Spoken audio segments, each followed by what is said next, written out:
Today we're gonna embark on an exciting venture of sharpening knives. I'm sure you all have experienced having knives at home or at work sometimes that are not as sharp as they should be. So I wanted to create a video that would help you sharpen your knife fairly easily and inexpensively.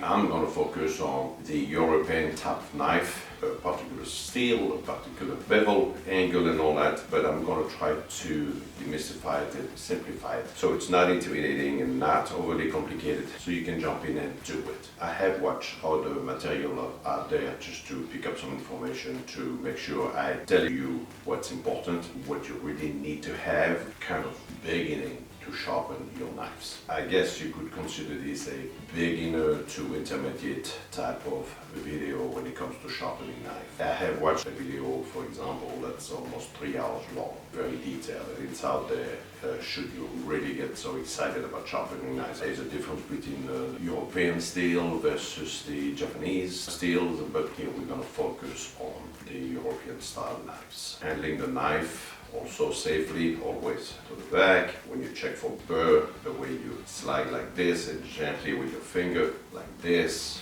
not in the length of the blade so you don't cut yourself. All this I will explain as we move toward the video. Now, one thing I want to mention right here, right now, before we get into the sharpening, is this tool here. You probably have seen this. This is not a sharpener. This is a honing, H-O-N-I-N-G, honing steel. You can hold it different ways, but I do. You just hone the blade. It does not sharpen the blade. You just hone the blade in between sharpening sessions. Make sure you watch the entire video so don't miss any of the detail. So I try to make it as meaningful as possible. It is definitely loaded with lots of information.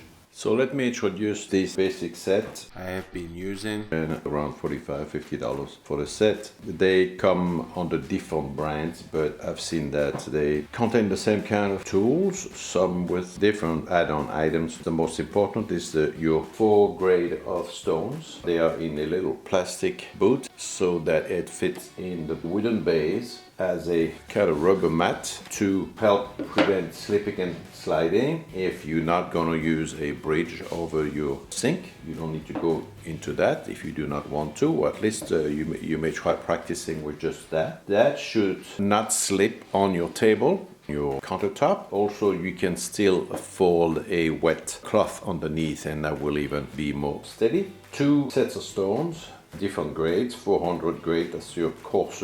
I wrote coarse on that. After that you go to 1000. They fit in that boot and the boots fit nice and tight into that little wooden base. That makes a fairly snug setup. And once you are done with the 400, 1000, then you get to the finer stones. You got your 3000. And generally I stop at 3000. This is more like a honing. If I wanted to very lightly finish with a Smooth number 8000 stone, which is very, very smooth. If they provide this with a kit, this is a flattening stone. I'm not crazy about this. I have purchased a separate flattening device. This, you see, 180 coarseness, so it's very coarse. And it is a diamond powder, so it's very abrasive. The reason I prefer this is because it is longer than the stone. It ensures that I will really go flat on this to flatten it. I can put it down and rub this way. That ensures that I'm really gonna have a flat surface. This, however, not so much. The way you rub it may not be fully straight and flat. That was not part of the kit. That was another expense if you want to go there. In a future video I will show you another way to do it where you don't have to purchase this, a less expensive way to do that. And that is the angle that you put on the spine of the knife, and that will give you the 22 degree angle, one side and then the other side of the knife. I don't care to use that, but it could be helpful when you begin to sharpen knives. And this is a leather stroke, a piece of leather that was thrown in the set. That's a little bit like using your honing steel. It's another way to finalize after the final stone. Then you just finish it like this to realign the blade. That's it. I don't care to use that for that much. When I was a young boy, Back in France, well, I remember my old barber was still using that folding razor, and I always remember him doing this on a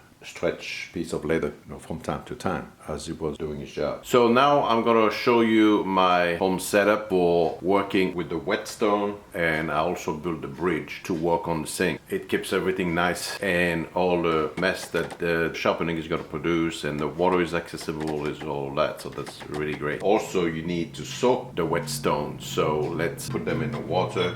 These are the whetstone, waterstone, and notice that I wrote on them what they are and their number on all sides, so it's easy as I grab them, I know exactly. So I like to see things very clearly. That is 4 different grades of stones. That's plenty, that's all you need for your knife at this point. Those stones generally needs to sit in water for a little while. You see all these bubbles escaping? That is your Stones absorbing the water. You see the bubbles coming out. When they stop coming out, it takes maybe 15 to 30 minutes at the most. Your stones are ready to be used for sharpening. I love the water stone because I feel that it doesn't get cakey eventually as the oil stone. One of the first things I did is build a bridge for that sink. Now you notice that the sink has a weird shape, so that makes things a little bit more complicated. I just took the measurement and a little bit of the angle, and I cut a piece of wood to that angle right there. You see it's 2 pieces of wood, not a very finished wood, doesn't matter. And I pre-drilled some holes, then add some screws, not as long as the thickness of those 2 pieces of wood together, to make sure no screws stick on the other side of the wood, so it stays smooth. This is the part where we're gonna put the stone. The bottom piece is to fit exactly nice and tight into the sink. There we go. So a little tricky because of the angle. So if you have a rectangular Or square sink. it'll be much easier for you. But make sure there's no play. I cannot push it forward or backward. It is tight. And that's gonna be really great to hold your stone in place. Or you can decide to purchase an adjustable one online. The other thing, I use a cloth that I fold, and then you can have it this way. So here's the cloth. Get it a little bit wet.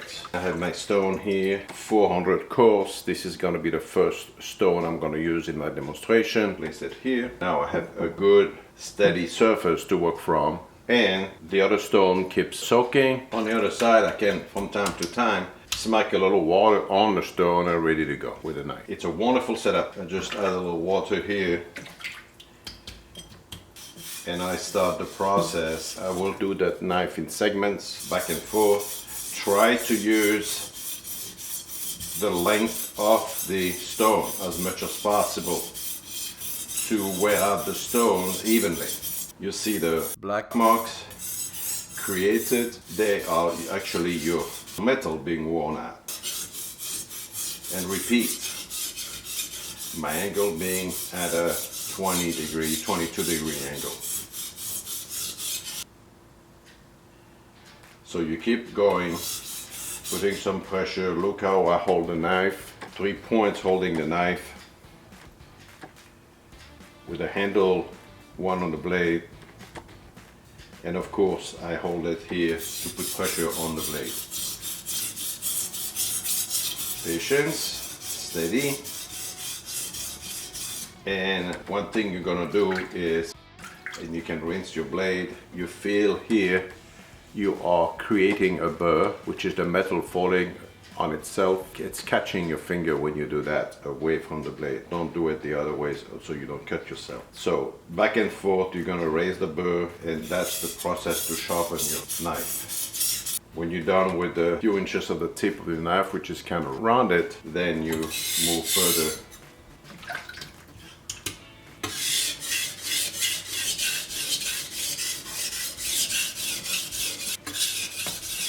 My bridge tried to escape a little bit.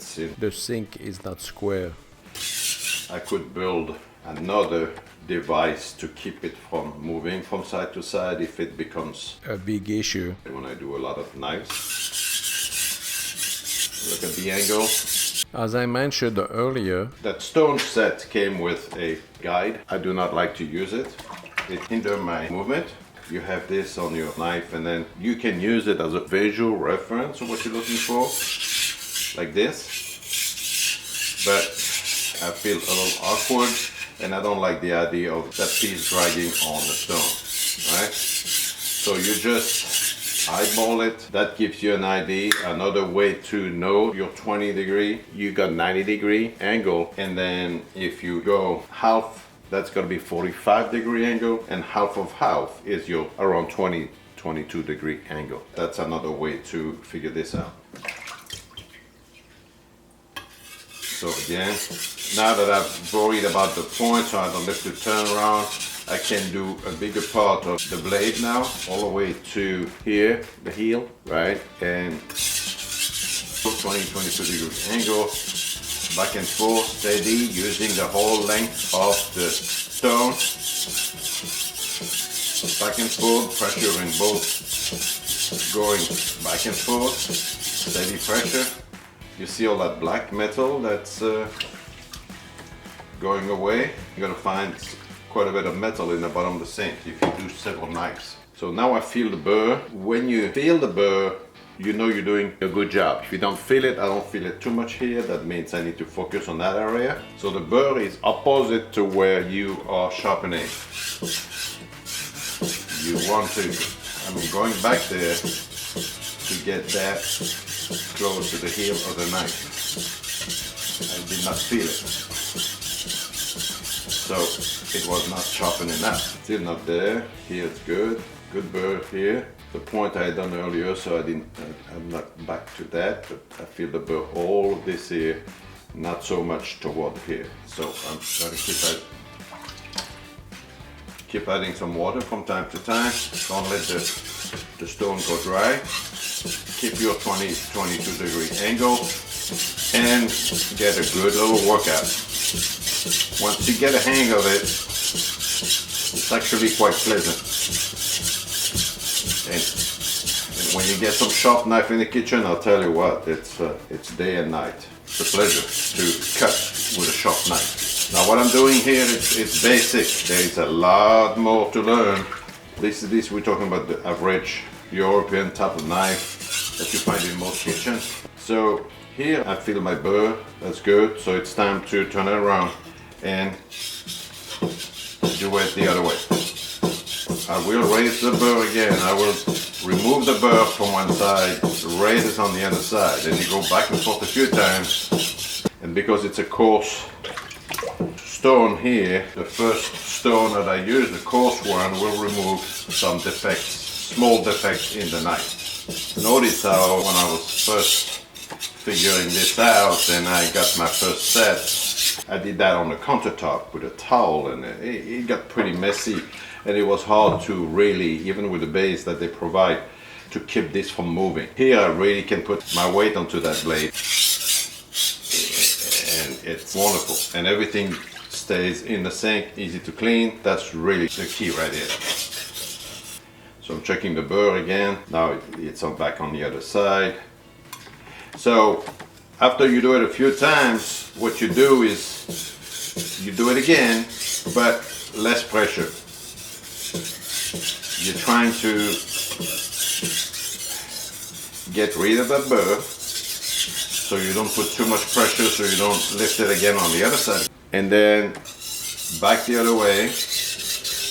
That's pretty good. And I'm going to switch to a finer grade, to the number 1000, and repeat. So I'm going to start dealing with the point right now, which is a curve. I'm going to do that. So you repeat the same thing. 22 degree angle, back and forth. And I'm doing the curve of the point of the knife for now. A few inches at the tip of the knife. Get rid of that, take care of that curve. I turn it around, repeat, back and forth, use the whole length of the stone.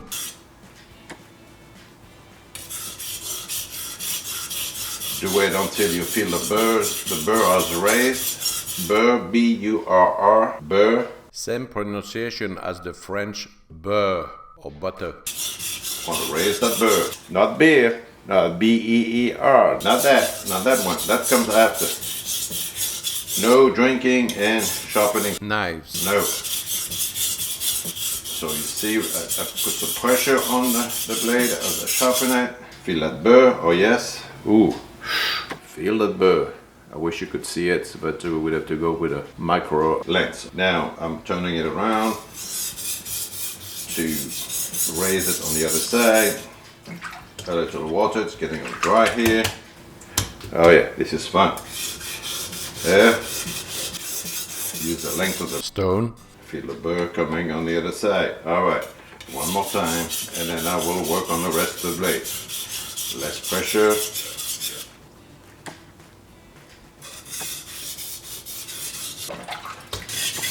.20-degree angle. Now I do the rest of the length of the blade that is kind of straight. So this is a finer stone. It's gonna give us a finer sharpness.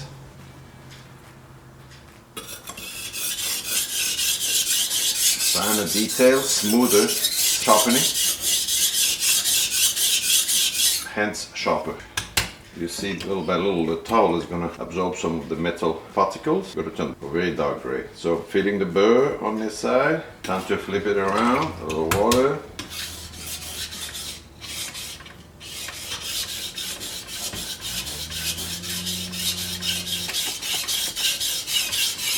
How do you know you're done? Check the burr. You feel the burr. You go with your finger like this away from the tip of the blade, and you feel the metal that's been raised a little bit. Then you know it's time to turn it around or go to the next step. Feeling the burr.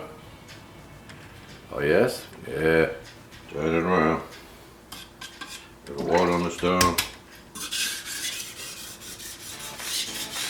Now let's switch to the finer stone number 3000 and repeat the entire process until you finalize the sharpening of your blade. And that is it. Rinse the blade, dry the blade, and then hone it either lightly with the finer stones number 8000 and or your honing steel, and your knife is ready to go. Now I want to show you bits and pieces of your knife that got removed and fell in the bottom of the sink. Just a little fun prior to testing the sharpening of your blade. You see the little black specks in the bottom. These are little metal pieces of knife. That was just one knife. Now let's see if I can pick up those with a little piece of magnet. I'm just kind of curious.